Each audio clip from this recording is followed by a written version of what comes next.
Okay, let's go to aspects of jurisdiction, no? So merong apat 'yan, no? Na aspects, subject matter, parties, issues, at saka yung thing itself, no? So ano yung mga important dito? Of course, subject matter, no? At saka important yung jurisdiction over the person of the defendant in actions in personam, no? So let's tackle muna yung subject matter. So sa subject matter, alam nyo na yan, na it cannot be conferred by the law or the Constitution. Hindi naman kayo dyan matatanong no? Kung matatanong kayo dito sa aspects of jurisdiction, probably lalabas dito yan. Okay? So as a general rule, di ba? The allegations in the answer, the reply, the rejoinder, and the evidence presented during trial do not matter. No? How do we determine if the court has jurisdiction over the subject matter? By reading the allegations in the attachments in the complaint lang. No? To the complaint, attachments to the complaint or the petition. This is in compliance, this is consistent with the doctrine of adherence of jurisdiction. Di ba? Once jurisdiction is attached, di ba? How does it attach? Read the complaint, di ba? It shall be retained up to the end of the litigation. Ang exception po natin, if agrarian ang dispute. Referral to the Department of Agrarian Reform shall be mandatory when two requisites concur. First is there is an allegation by either the plaintiff, by the defendant, or both, no, that the case is agrarian in nature. And one of the parties is a farmer, farm worker, or tenant. No? Ito yung kaso, no? Heirs of Cruz and Reyes versus Cervantes, 2022 case. No? So tandaan nyo lang po ito. No?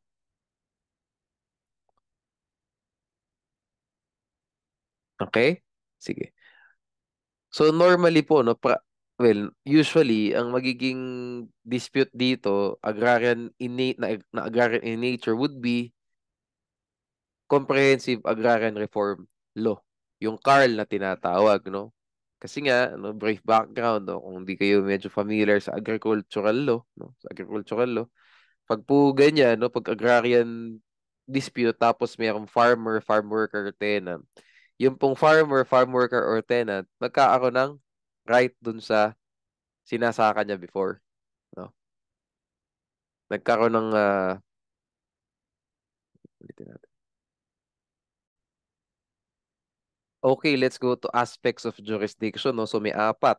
Subject matter, parties, issues, at saka the thing itself. Ang important dito yung subject matter at saka yung jurisdiction over the person of the defendant in actions in persona. Okay, so sa subject matter muna tayo. 'Di ba? As a general rule, no, we determine if a court has jurisdiction over the subject matter by reading the allegations in the complaint, no? The allegations in the answer, the reply, the rejoinder, and the evidence presented during trial will not matter, which is consistent with the doctrine of adherence of jurisdiction or continuity of jurisdiction. Consistent. No? Kasi nga, sabi nga sa adherence of jurisdiction, once jurisdiction is attached, how does it attach? Read the complaint. Diba? And the attachments. It shall be retained up to the end of the litigation. Okay? Ito po ang exception, yung agrarian disputes na tinatawag. As an exception, referral to the DAR shall be mandatory. So, madidismiss po yung kaso before the, sabihin natin, Regional Trial Court. Madidismiss, no? Pupunta tayo sa DAR. When two requisites concur. O first, based on the allegations in the complaint, no, or in the answer and so on, the case is agrarian in nature and one of the parties, probably the defendant, is a farmer, farm worker, or tenant. So what is agrarian? What is an agrarian dispute? No? Nilagay natin dito. No?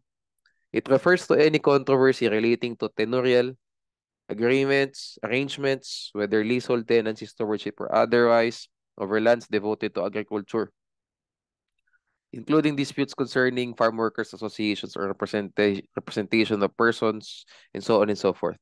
Basically, ito lang po yung rights ng mga magsasaka, no, against the landowner, no, agricultural landowner. Okay, so yan po tayo. Agricultural law yan. Anyways, Tandaan niyo po yung dalawang requisites, no? Agrarian dispute and any of the parties, no? One of the parties is a farmer, farm worker, or tenant. Okay? So, tandaan natin, lack of jurisdiction over subject matter is a non-waivable defense. It can also be raised at any stage, even during appeal. Kahit nasa Supreme Court na, pwede pang erase yan. Why? Because we cannot waive the law and the Constitution. Kung yan ang sinabi ng law na Constitution, yan po ang mag-govern. No? Hindi pwede yung silence. Silence ng parties, tapos may jurisdiction na. No? That's not allowed. Meron tayong nababanggit normally, no? Even nung law school, lagi itong ina-assign sa ating lahat to, yung TIHAM case, no? For the purposes of the bar exam, I suggest, medyo wag nyo nang isipin muna itong TIHAM versus Sibong Hanoy, no? Yung mga latches, yung mga estopel. No. We follow the general rule. Okay? We just say na kahit nasa Supreme Court na, nasa Court of Appeals na, lack of jurisdiction over the subject matter can still be raised. No? And the court shall still dismiss the case kung wala nga talagang jurisdiction over the subject matter yung trial court. Okay? The TIHAM case will only apply if yung facts ng question nyo is the same as the facts sa TIHAM. Alam nyo naman yan, di ba? And how seldom would that happen? How unlikely would that happen? Of course, the facts in your examination, in the bar examination, would be different. Since it is different, we follow the general rule. Okay? At kung babasahin niyo PTM versus Sibong Hanoy nato, napakadaming nangyari doon sa facts. Kapag inilagay sa bar question nyo, ang haba ng magiging bar question. No, baka ano na, nobela sa haba, no? Mahaba kasi yung mga pangyayari dyan, no? So, nasa execution stage na and so on, if I can recall correctly. No? Kaya, don't focus on that. Just focus on the general rule. Okay? Let's go to jurisdiction over the parties. No? Hindi kita tatanungin about jurisdiction over the plaintiff kasi obvious reasons. Gusto ng plaintiff, may jurisdiction sa kanya. Siya nagahable. Diba? Okay, let's go to the defendant. Okay, jurisdiction over the person of the defendant is only necessary for actions in personam. It's not necessary for in rem, quasi in rem. Okay. Later po no sa Rule 14, i-discuss ko po sa inyo yung importance nito, no? Other than yung madali na sa affirmative defense, 'di ba? It's a ground to dismiss the case. Madali na 'yon, no? Gusto ko po i-discuss sa inyo yung effect kapag foreign corporation yung defendant and yung action is in personam and the foreign corporation does not transact any business in the Philippines. Paano po ngayon ang mangyayari? Itatakil natin siya later on sa Rule 14. No? Huwag muna natin masyadong pahirapan ngayon. Huwag muna natin masyadong gawing complicated ngayon. Gawin natin complicated pag Rule 14 na. Kasi yun naman talaga yung medyo technical na rule. No? Okay.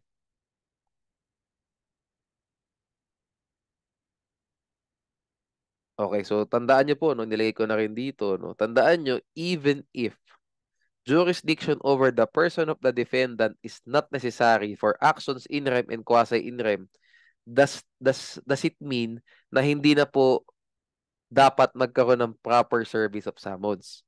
Tandaan niyo po yan. Regardless sa action, in rem, quasi in rem, in personam, in all of these actions, summons must be properly served. Pag hindi po na-serve ng tama yung summons, later on the judgment would be void. Pag in personam, it would be void for lack of jurisdiction over the person of the defendant, for quasi in rem, at saka in rem, it would be void. The judgment would be void for a different reason.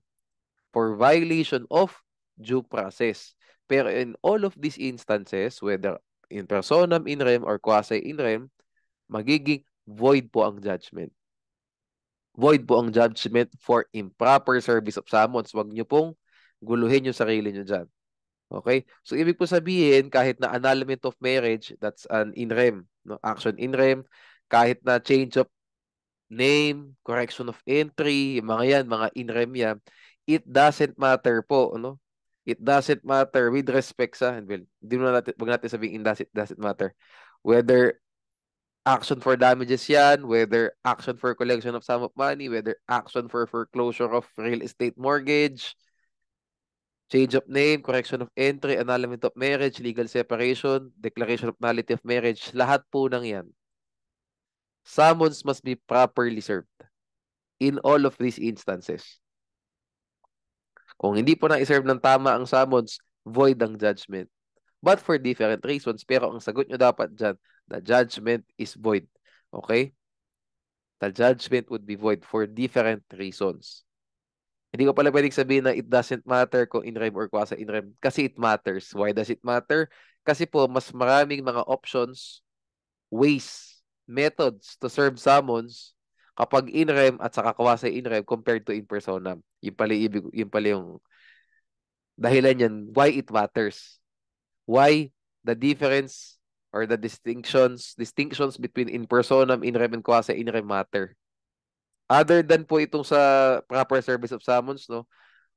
And other than yung sa necessity of jurisdiction over the person of the defendant. The third importance, no? The third important reason or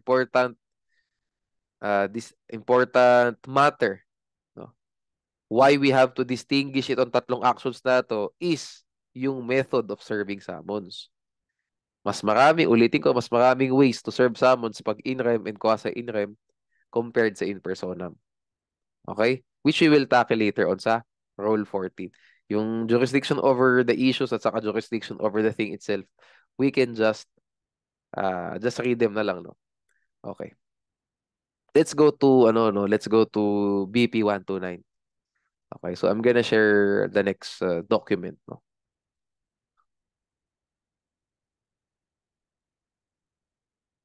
Okay. Here we are, no? Jurisdiction naman tayo. Don't worry, nagbibigay ko sa inyo lahat to, no? Yung multiple parts nung syllabus based reviewer natin, bibigay ko sa inyo lahat, no? Okay, so ganito, no? Ang dami nating nabasang notes, ang dami nating nabasang materials, no? Nasa law school tayo nung fourth year review, and even ngayong bar, ang ginagawa, ini-enumerate lahat ng cases under the jurisdiction of the Supreme Court, cases under the jurisdiction of the Court of Appeals, second level courts or the RTC, and the first level courts. I suggest wag muna natin gawin yun. Wag natin gawin yun. Why? Kasi nadadilute po yung yung foundation natin. Pag simula pa lang nagpapasok na kayo ng mga kakaibang kaso diyan. Example yung rate of kalikasan. Simula pa lang ipinapasok na nila diyan sa enumeration na ganito. Yung mga rate of amparo, yung mga ganyan, ipinapasok na agad. Habeas data. I suggest wag muna natin gawin yun. Kasi babasahin din naman natin later on yun at saka na lang natin basahin pag ando na. Let's treat special civil actions as special civil actions. So kung saan may file yung special civil action na to, itong special proceeding na to, doon natin alamin pag ando ka na sa rule na yon. Ando ka na sa topic na yon. Ngayon, nasa basics pa lang tayo ng jurisdiction and we're just tackling BP 129. Focus lang tayo sa basic. Focus lang tayo sa rules of court na from rules 1 to 1 to 50 sabihin natin. Wag muna tayong mag-extend na tinatakal na natin yung mga nasa special rules. No, I've seen that. Kaya medyo before, ako din, no, personally, nung nag-review pa ako noon, nung nasa law school pa ako, medyo hindi maganda yung rehistro sa isip ko ng remedial law kasi sa simula pa lang, nabobombard na ako agad ng info.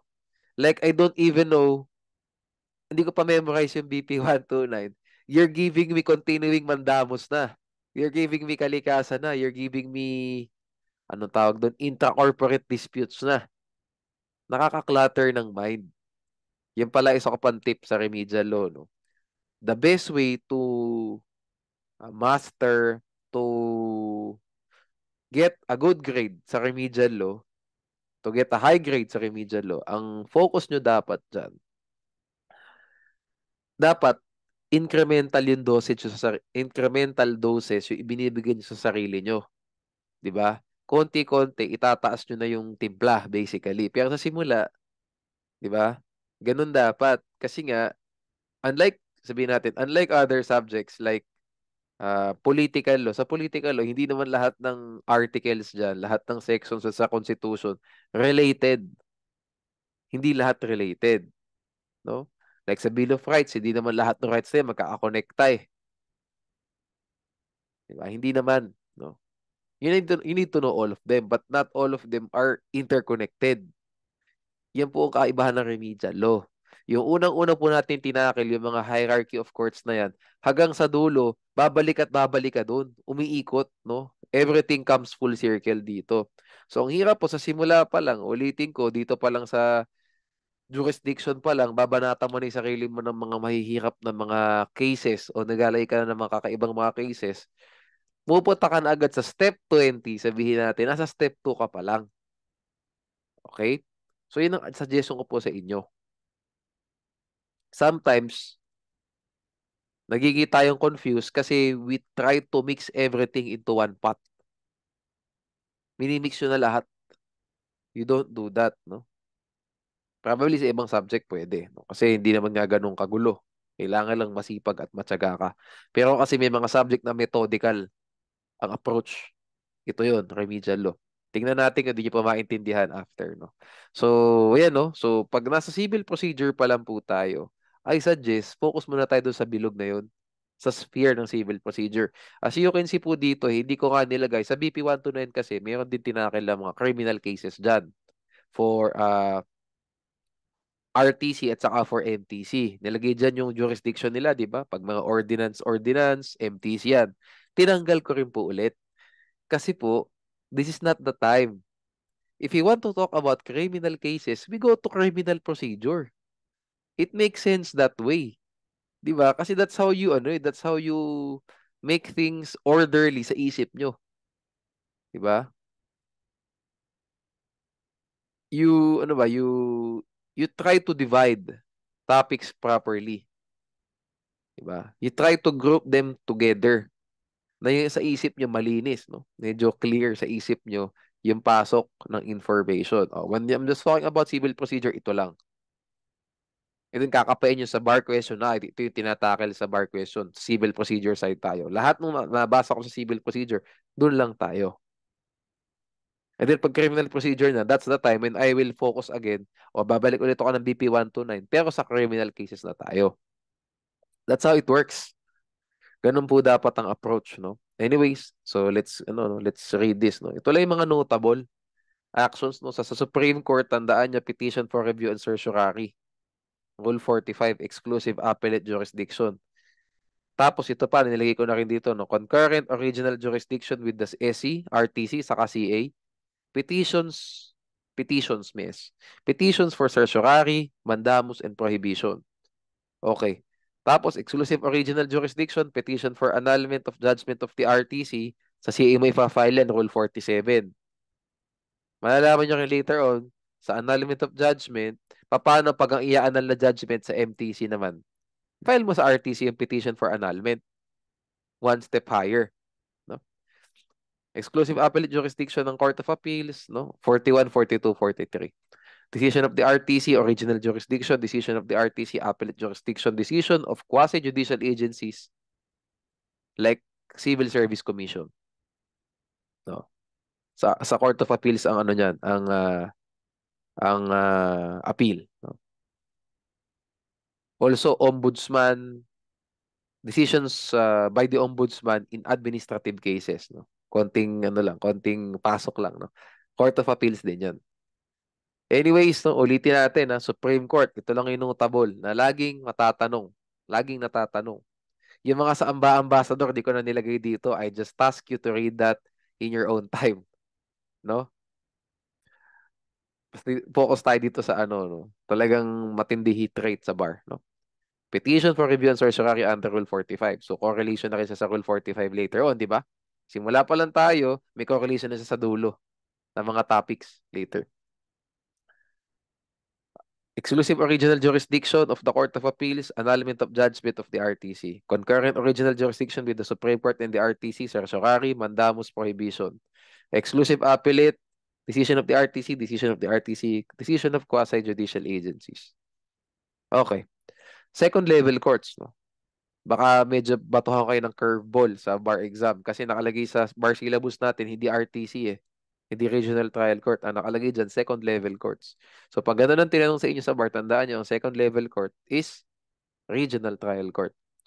First level court, yung mga MTC. MTCC, METC, at saka MCTC. Okay, so tinanggal ko rin muna po yung ulitin ko. Wala munang criminal cases. So, civil cases muna tayo. Marami ulit dyan. Yung mga maritime cases, Admiralty. Diba? Meron pa nung estate. Tinanggal ko muna. No? I remove them. Okay, no? So for RTC, no?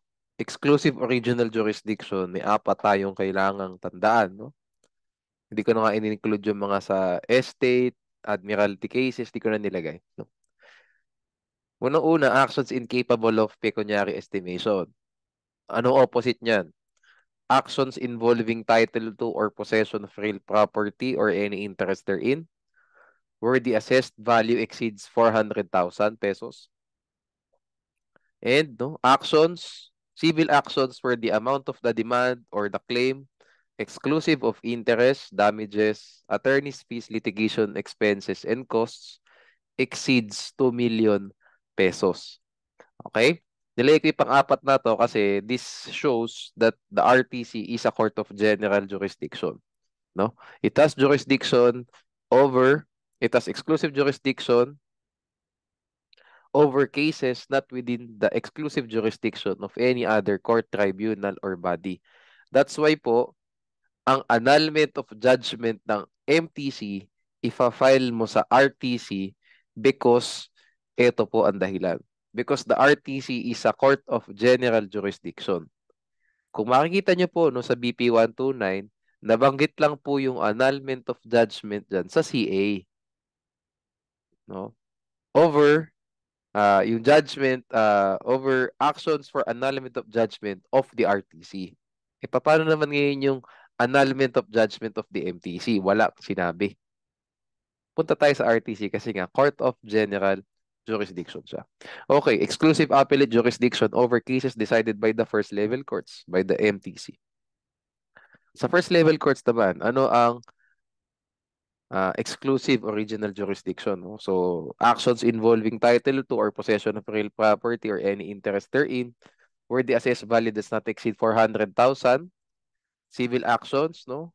Where the amount of the claim or demand exclusive of idlency does not exceed 2 million pesos, and lastly, forcible entry and unlawful detainer cases or ejectment suits, di ba?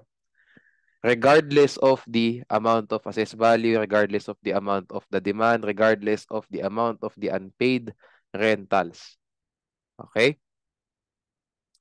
So, criminal cases, again, we will tackle this sa criminal procedure.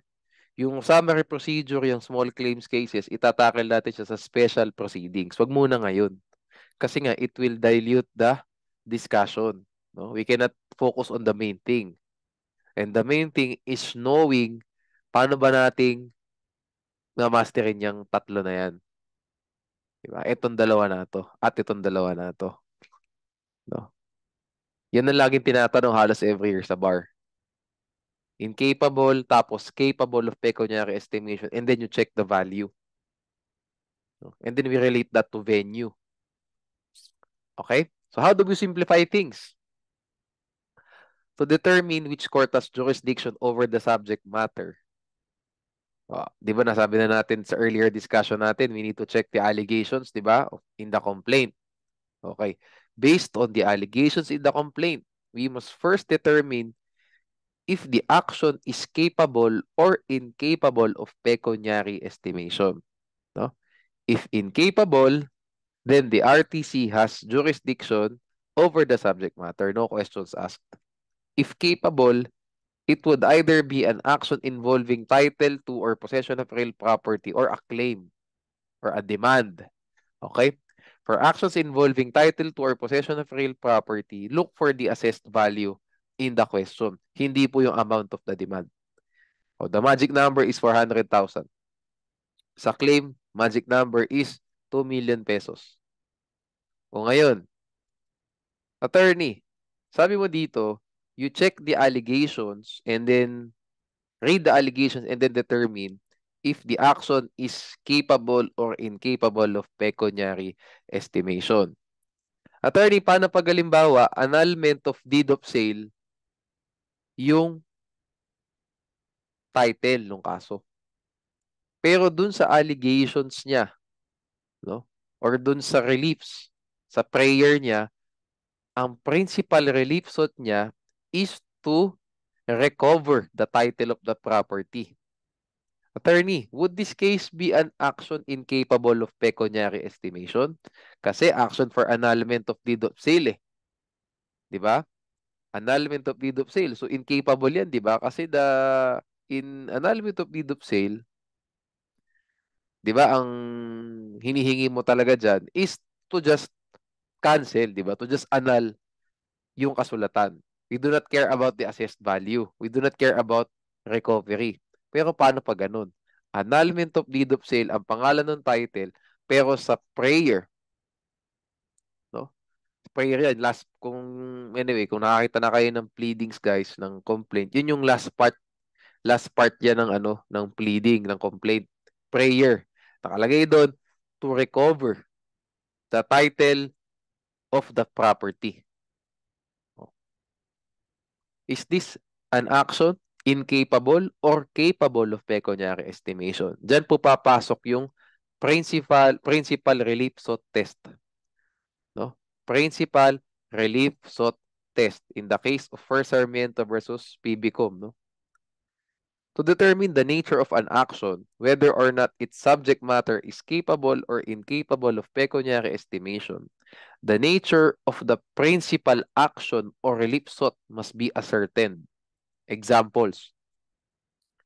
In annulment of foreclosure of real estate mortgage, the principal relief is the annulment of a document. What's that document? Yung mortgage contract. And the money claim is merely incidental. Thus, the action is incapable of pecuniary estimation. Capable of pecuniary estimation. Okay. In expropriation cases, the principal relief is to determine the right of the expropriator. Brief background lang po, sa expropriation cases kasi, meron dalawang stages. Yung first stage is to determine if the expropriator has the right to expropriate the property. No? Allowed ba siya by law? Empowered ba siya by law to expropriate properties? Second stage lang po yung determination of the amount of just compensation. Okay. So in expropriation cases po, the principal relief sought is to determine the right of the expropriator, while the payment of just compensation is merely incidental. That's why an expropriation case must be filed with the RTC because it's an action incapable of pecuniary estimation. In actions for specific performance, the principal relief is to compel the defendant to deliver something, and the amount of the thing delivered is incidental. Example, may deed of sale. Nagbayad ng price in full yung buyer. Hindi ibinigay nung seller yung property despite the payment of full price by the buyer. What's the remedy of the buyer? File an action for specific performance. Saan niya ipa-file to? Sa RTC. Kahit na 1,000,000 lang po yung pinagbili. 1,000,000 lang yung purchase price. The case, the action for specific performance that was filed by the buyer against the seller shall still be filed with the RTC because the principal relief sought is to compel the seller to deliver the property sold. Okay. In quieting of title, the principal relief is to prevent a cloud and or to declare the rights of the party. So, it's also incapable of pecuniary estimation. However, in a complaint for quieting of title and reconveyance of property, it is capable of pecuniary estimation. Kasi ginagawa pong practice yan, madalas, no? Na yung isang action, lahat na nilagay, annulment of deed of sale, quieting of title, reconveyance of property. Yan yung title. No? Yan yung title ng kaso. Okay.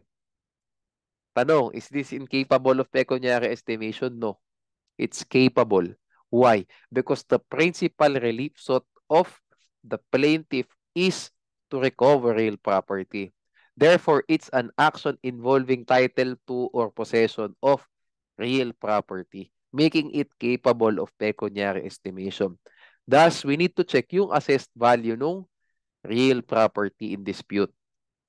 Okay? Spouses Sabitsana versus Mertegui. Okay. For partition of real property, it is capable because it involves title to or possession of real property. Nasa kaso kasi yan. Yan na po, no? Ang partition din po kasi may dalawang stages. Yung first stage is to determine if the party has the right to partition. In short, co-owner ba yung plaintiff? Co-owner ba yung nag-file ng kaso?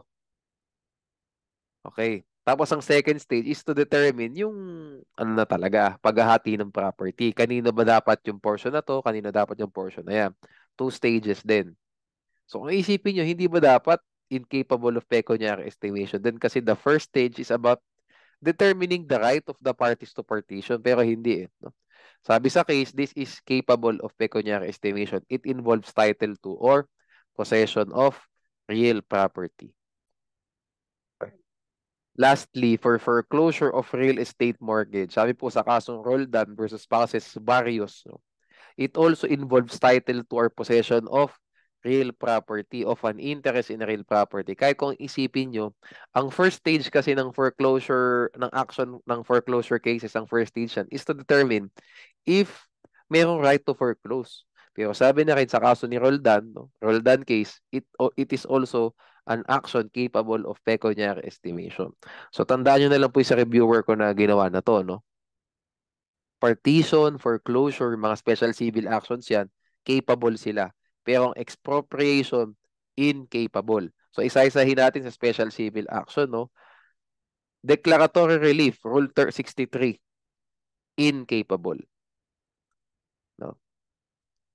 64, a petition for certiorari yan eh. Wag na natin, sa 65, wag na natin isali dito. Pahirapan pa natin. No?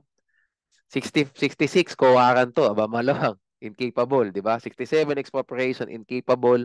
68, foreclosure, judicial foreclosure. 69, partition. Both of them are capable. 70, forcible entry, MTC yan. Nakalagay na, di ba? First level courts. Lastly, contempt. Hayaan na natin yan. Okay. Okay. Meanwhile, sa interpleader, hindi ko na naisulat dito, no? Ang interpleader, it depends upon the allegations of the plaintiff.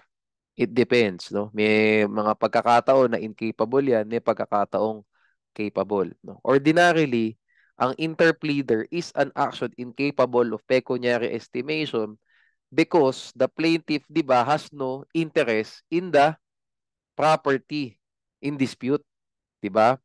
He is just interpleading two or more defendants so that these defendants will battle, will argue, di ba? Amongst themselves to determine who among them uh, has interest, has proper interest over the property in dispute. No? But the plaintiff has no interest in the subject matter, has no interest in the property in dispute or property, or if he has an interest, this interest is undisputed by the defendants. So normally po, no, ordinarily, this action for interpleader is an action incapable of pecuniary estimation because of the nature of the interpleader case itself. Okay.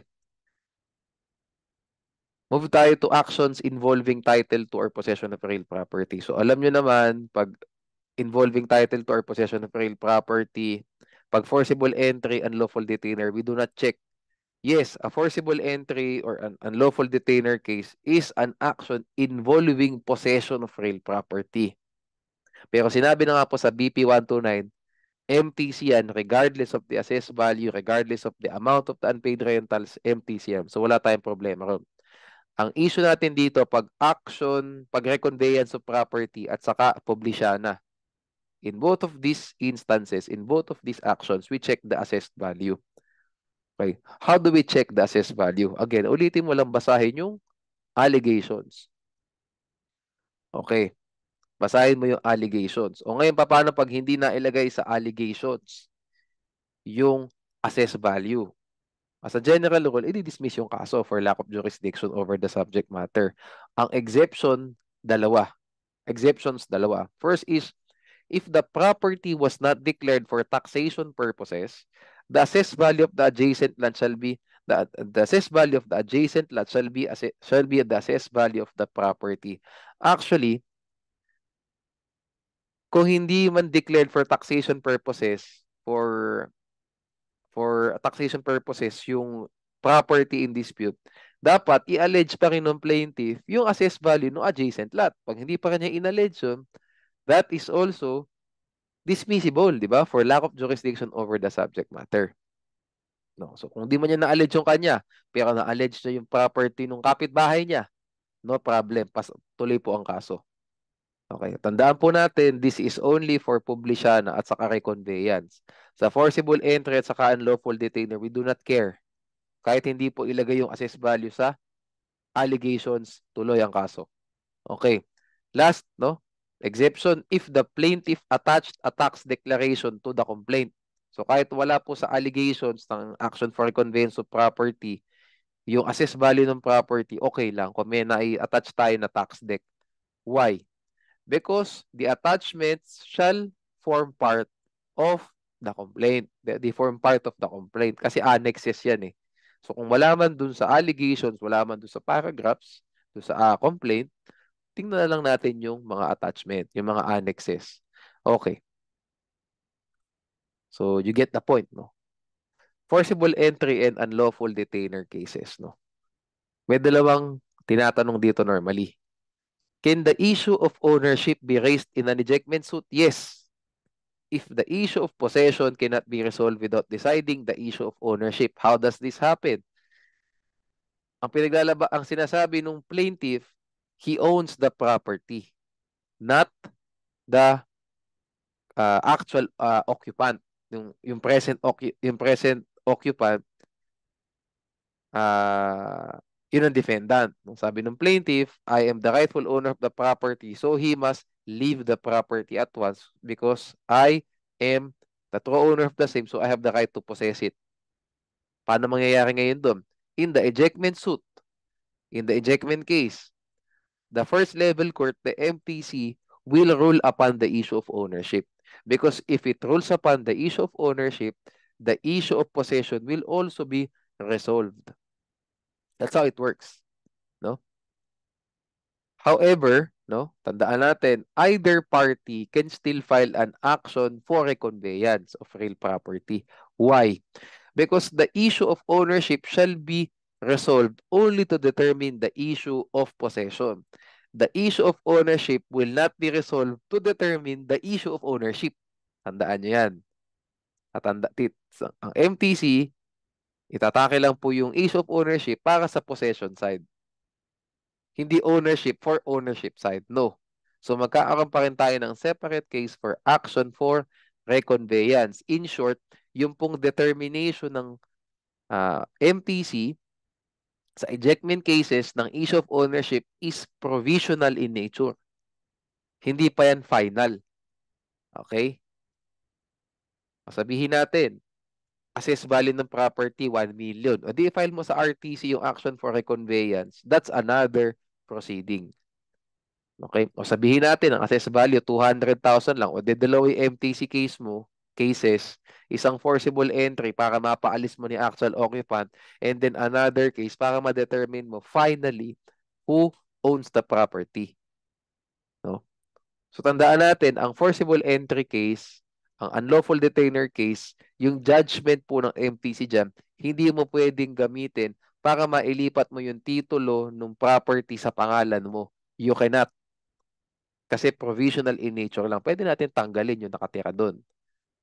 Pero after nung forcible entry or unlawful detainer case, ikaw yung magiging occupant pero hindi pa talaga sa'yo yung titulo niyan.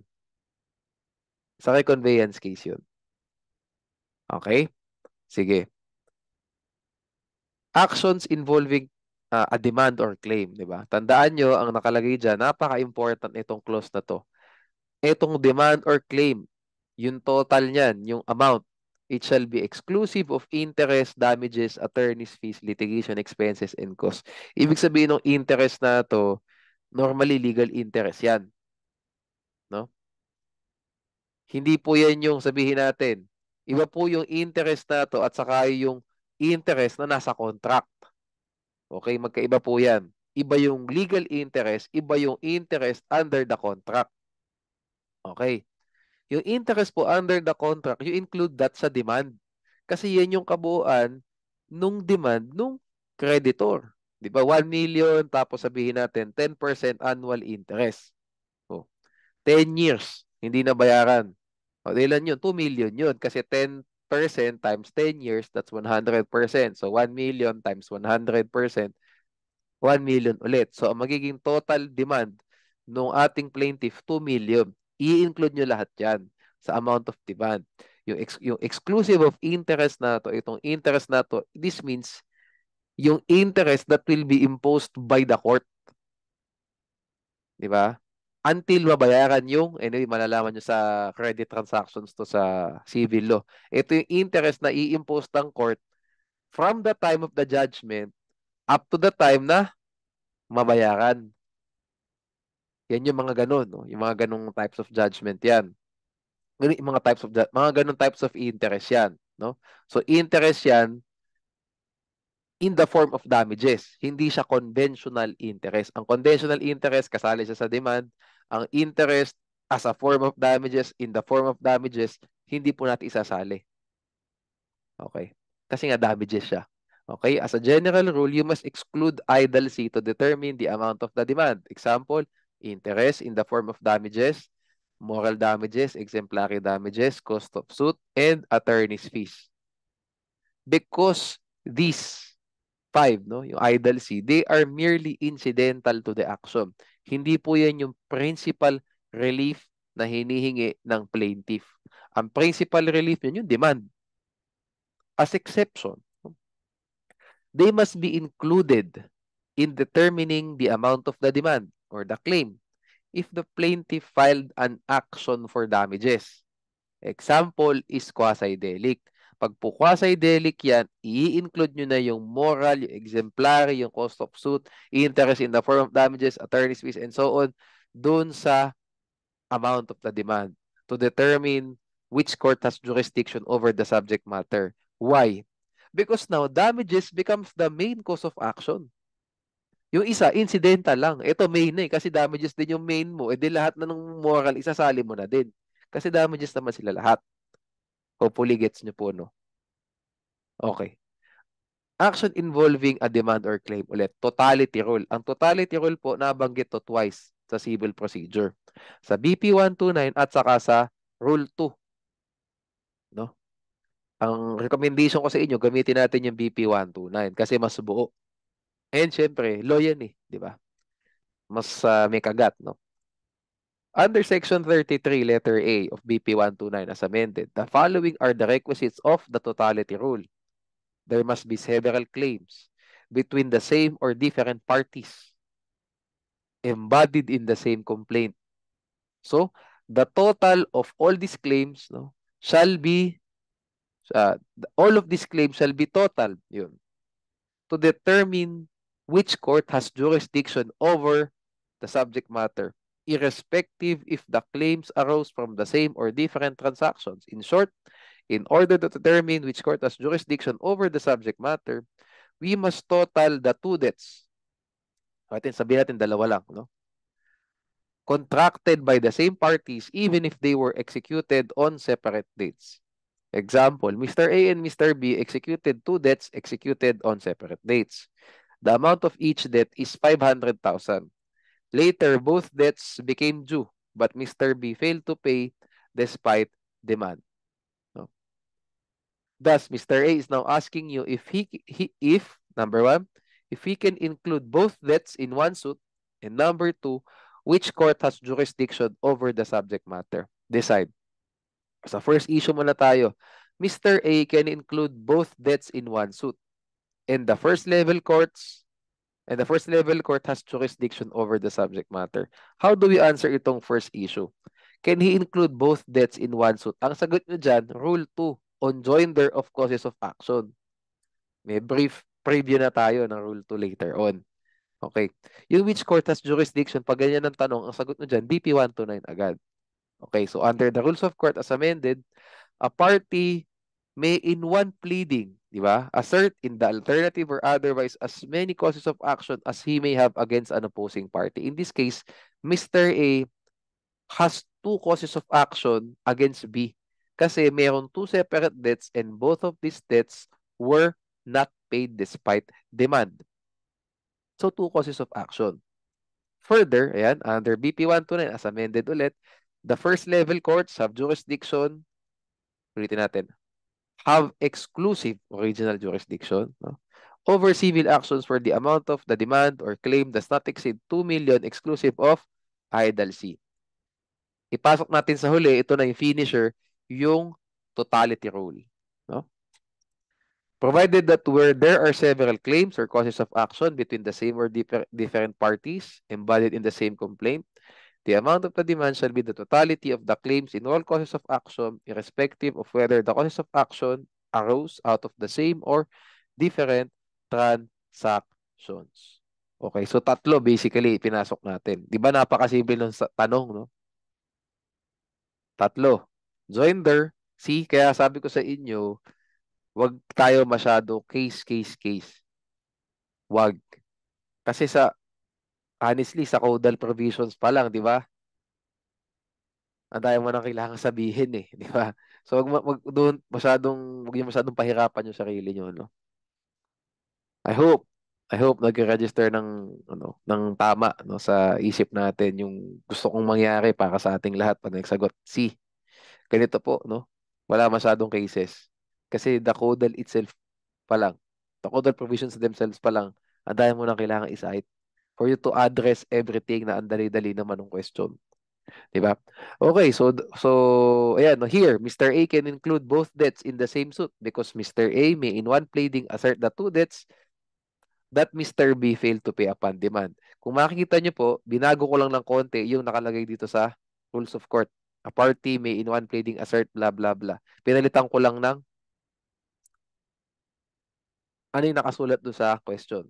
Next, sa totality rule naman tayo at saka sa jurisdiction sa BP 129. Further, the first level courts have jurisdiction over the subject matter because the total of the claims of Mr. A was only 1 million pesos. Tapos ang usapan. Yung mahaba na yan, ay ito to. Embodied in the same complaint. Anyway, understood naman na yun kasi isa lang na may action na final. Okay. Several claims or causes of action. Ano nakalagay dito? Hindi ko na pala nilagay. Two debts na ilagay ko na pala eh. Two debts. Diba? Same or different parties. Same parties dito. Mr. A and Mr. B. Diba? Same complaint. Totality of all the claims. Ano? 1 million. Diba? Because the total of all the claims of Mr. A was only 1 million pesos regardless. O, ayan. If these claims, no, arose from two separate debts. O, di ba? Or different transactions, di ba? See? Dadali po yung application side. So, kung sa alak method, dadali yung application nyo. Kung sa L pa lang, plakado na kayo. Kasi lalaroin nyo lang yan eh. Attorney, nahirapan kaming magsagot. Ang tagal na nauubos na oras para makapagsagot kami. Pero nasa isip na namin yung sagot. Ang tagal naming maisulat ng mabuti, ng kompleto yung sagot namin. Kasi kulang po tayo sa L, sa legal basis.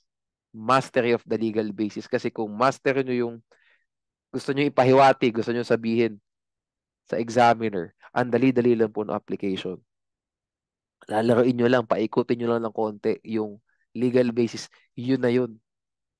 Kasi tandaan nyo, pag gumagawa na kayo ng pleading soon, once you become lawyers, ganun lang din essentially. Nasa legal basis naman talaga yung foundation ng lahat eh. Hindi po sa application side, hindi dito sa, kumbaga sa alak, hindi po sa Kasi at the end of the day, own words natin to eh. Hindi naman ito yung binabasa ng examiner. Ang binabasa niya, yung law. Kasi yun naman ang may controlling factor. Our words do not have any controlling factor, okay? So focus on this one. Sabihin nyo lahat ng kaya nyo sabihin sa legal basis as long as relevant to the question that was asked from you. O paano naman yung attorney? Paano pag 1.5 million each? 1.5, 1.5, 1.5. O di iibahin mo rito, further under BP 129 as amended, the second level courts have exclusive original jurisdiction over civil actions where the amount of the demand exceeds 2 million pesos, exclusive of interest, damages, attorney's fees, litigation expenses, and costs. Period.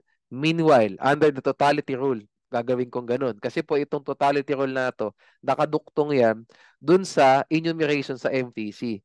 So hindi ko pwedeng ilagay yung provided blah blah blah kasi wala naman sa RTC provisions yan sa BP 129. Nasa MTC siya. So gagawin ko, piperiyodan ko dito. Meanwhile, under the totality rule, ipapasok ko to. Ulit. Same na same. So here, di ba, Mr. A can include both debts in one suit because he can assert as many causes of action against B, di ba? Because B failed to pay upon demand. Something like that. Further, the second level courts have jurisdiction over the subject matter because the totality or the total of all the claims of Mr. A against Mr. B was 3 million pesos. Regardless if these claims arose from two separate debts. Di ba? Basically, ito binago ko lang. Instead na first level court, ginawa kong second level. Oh, tapos, etong 1 million, ginawa ko lang 3. Pero same na same lang din. Di ba? Dito na bago. So I hope, anyway, marami pa akong ganitong gagawin sa lecture natin, no? For civil procedure, for criminal, for evidence, for provrem, spec pro, SCA. Marami pa tayong gagawin. And then sa huli po nung remedial law natin, pakikita ko sa inyo, magsasagot ako ng live. No? How I do this. Okay? Anyway, gusto ko lang matandaan nyo, lahat, please prioritize your codal provision and paano nyo mapapag-connect-connect, no? Hindi lahat, well, hindi talaga sa kaso ang pag-asa natin sa remedial law. Kung hindi sa understanding ng procedure talaga. One step after the other, o nagkamali sa step na to, ito yung rule na kailangan nating i-invoke kasi nagkamali sa step na to. So, pwede i-dismiss yung kaso kasi mali sa step na to. You get the point. Ganun. Rule, step 1, step 2, step 3. As a step 3 nag-win test, okay, madi-dismiss yung kaso because of this step 3 na namali. Something like that. Okay. Now that we finish BP 129, no, we will correlate this with venue and summons. No? Venue naman tayo.